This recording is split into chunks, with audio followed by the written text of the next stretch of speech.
ओम नमो भगवते वासुदेवाय। आज हम सुनाएंगे आपको सफला एकादशी व्रत कथा।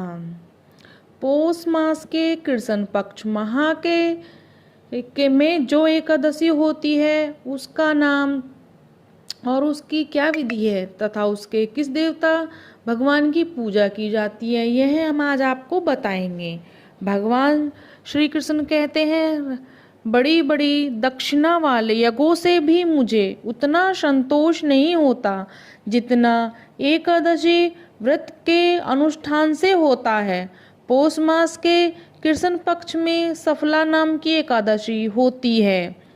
उस दिन विधि पूर्वक भगवान विष्णु की पूजा करनी चाहिए।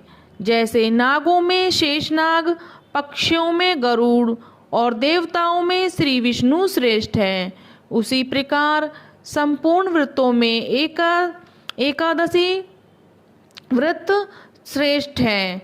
राजन, सफला एकादशी का नाम मंत्रों का उच्चारण करके नारियल के फल, सुपारी, बिजोरा तथा जमीरा, नींबू, अनार, सुंदर आंवला, लौंग, बेर तथा विशेष आम के फलों और धूप दीप से श्री हरि विष्णु का पूजन करें। सफला एकादशी को विशेष रूप से दीपदान करने का भी विधान है।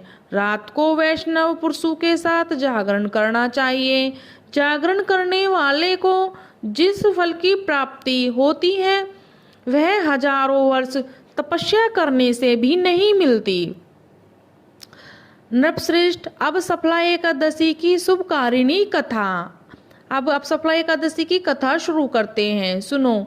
चंपावती नाम से विख्यात एक पुरी है जो कभी राजा महिष्मत की राजधानी थी। राजश्री महिष्मत के 5 पुत्र थे। उनमें जो बड़ा था वह सदा पाप कर्म में ही लगा रहता था। परम स्त्रीगामी और वैश्यासक्त था। उसने पिता के धन को पाप कर्म में ही खर्च किया। वह सदा दुराचारी तथा वैष्णवों और देवताओं की निंदा किया करता था। अपने पुत्र को ऐसा पापाचारी देखकर राजा महिष्मत ने राजकुमारों में उसका नाम लुम्भक रख दिया। फिर पिता और भाइयों ने मिलकर उसे राज्य से बाहर निकाल दिया। लुम्भक गहन वन में चला गया। वहीं रहकर उसने प्राय समूचे नगर का धन लूट लिया। एक